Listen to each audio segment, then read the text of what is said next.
আসসালামু আলাইকুম। প্রিয় দর্শক, অন্য মঞ্চের আলাপচারিতায় আপনাদের সকলকে আমন্ত্রণ জানাচ্ছি।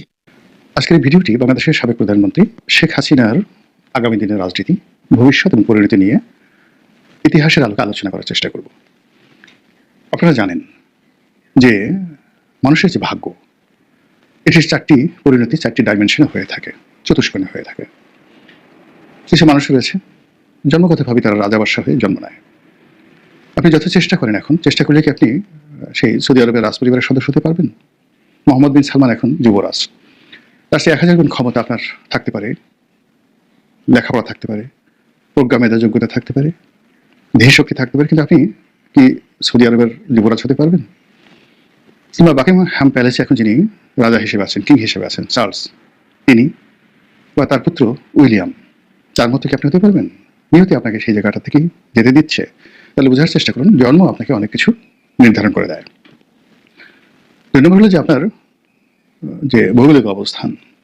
আপনার জন্ম যদি ইউরোপে হয়, আমেরিকাতে হয়, আপনার জন্ম যদি জাপানে হয়, আপনার জন্ম যদি বাংলাদেশে হয়, বুগান্ডাতে হয়, তাহলে আপনার সেই ভূখণ্ডগত কারণে, ভূমির কারণে, জলবায়ু আবহাওয়ার কারণে, প্রকৃতি এবং পরিবেশের কারণে আপনি যা কিছু অর্জন করেছেন, আপনার শরীর, গায়ের রং, চিন্তা চেতনা, সবকিছু এটা মৃত্যু পর্যন্ত আপনাকে ওই বৃত্তের বাইরে বেরোতে দেবে না।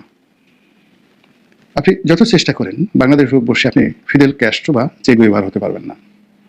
আপনি যত চেষ্টা করেন মিশরের মতো জায়গাতে বসে আপনি বঙ্গবন্ধু শেখ মুজিবুর রহমান হতে পারবেন না।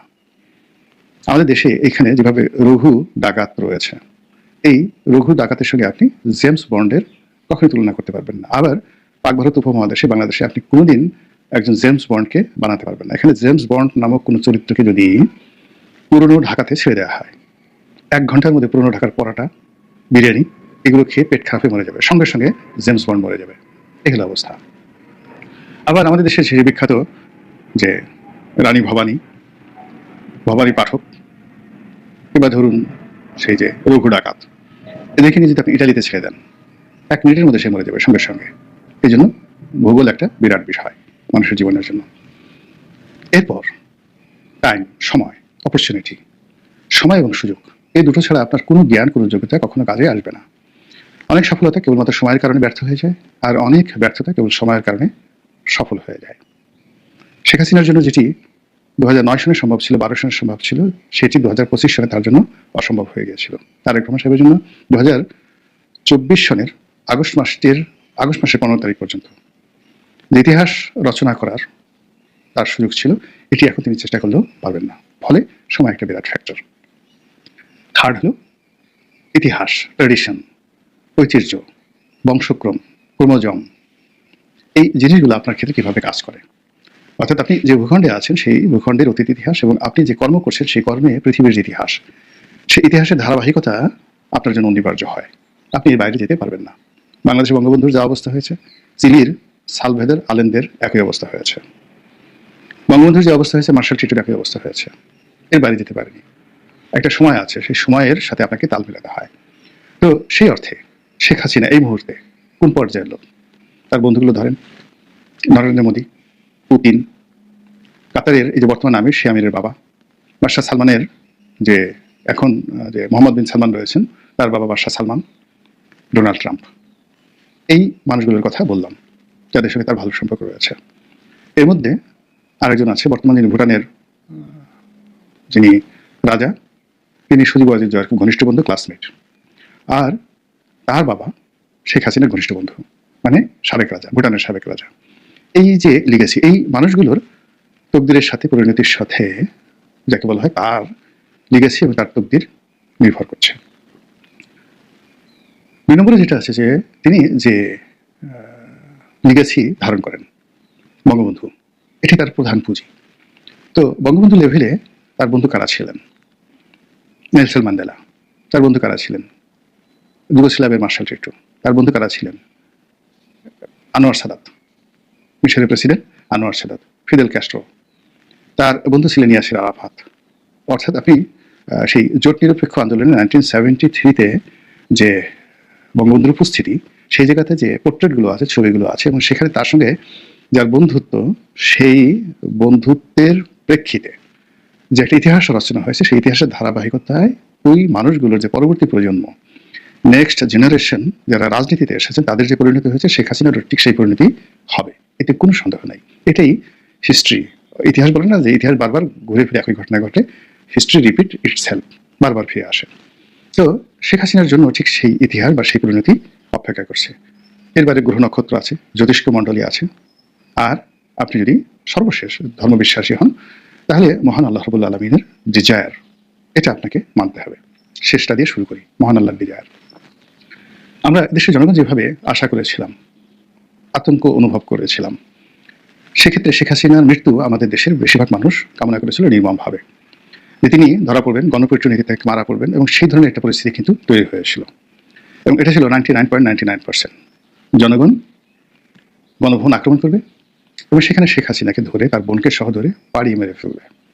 অনেক মানুষ মনে মনে আশা করতেন যে জয়, পুতুল তারাও বাংলাদেশে যখন থাকে, অর্থাৎ কেউ যেন 75-এর 15ই আগস্টে যারা উল্লসিত হয়েছেন তাদের বক্তব্য হলো যে ওই সময়টিতে শেখ হাসিনা, শেখ রেহানার যে বেঁচে যাওয়াটা, এটা তাদের জন্য একটা অভিশাপ। কাজে আগামী দিনে যদি এরকম কোনো সুযোগ আসে তাহলে সেক্ষেত্রে শেখ পরিবারের একটা সিঙ্গেল শেখকে বাঁচিয়ে রাখা যাবে না। সেক্ষেত্রে শেখ সেলিম, শেখ হেলাল, অন্যান্য যে সকল শেখ রয়েছে সবাইকে পাড়ায় মারতে হবে। এই ছিল মানে শেখ হাসিনা বিরোধী, আওয়ামী লীগ বিরোধী তাদের একটা জনরোষ। যদিও শেখ পরিবারের মধ্যে অনেক অভ্যন্তরীণ দ্বন্দ্ব সংঘাত কোন্দল রয়েছে, কিন্তু অবাক করার ব্যাপার হলো মিরাকেলি প্রায় সব শেখ নিরাপদ দেশে পালিয়েছেন বা চলে গেছেন। তাদেরকে পাঠানো হয়েছে, কেউ নিজেই চলে গেছেন, কেউ পরবর্তীতে চমৎকারভাবে পালাতে পেরেছেন। It's a miracle. অথচ এদেরকে যদি আগস্ট মাসের 2024 সালের 15 তারিখের মধ্যে পাওয়া যেত, জনরোষ এমন পর্যায়ে ছিল তারা কেউ বাঁচতে পারতেন না, তাদেরকে কে বাঁচালো? এরপরে শেখ হাসিনা যেভাবে হেলিকপ্টার করে গেলেন, এটা আমার কাছে একটা অলৌকিক বিষয় মনে হয়। এটা খুব সাধারণ বিষয় নয়। তার হেলিকপ্টার ধ্বংস হয়ে যেতে পারতো, হেলিকপ্টারের পাখা ভেঙে পড়তে পারতো, বা তিনি যখন উড়াল দিবেন, হেলিকপ্টার উঠবেন, তখন গণভবনের গেট ভেঙে গেছে। পুরো জিনিসটিকে যারা ম্যাটিকুলাস বলার চেষ্টা করছেন, এটা যদি ম্যাটিকুলাস ডিজাইনের মধ্যে হতো তাহলে শেখ হাসিনা সপরিবারে ধরা পড়ার কথা, কিন্তু তিনি সেই ধরাটা পড়েননি।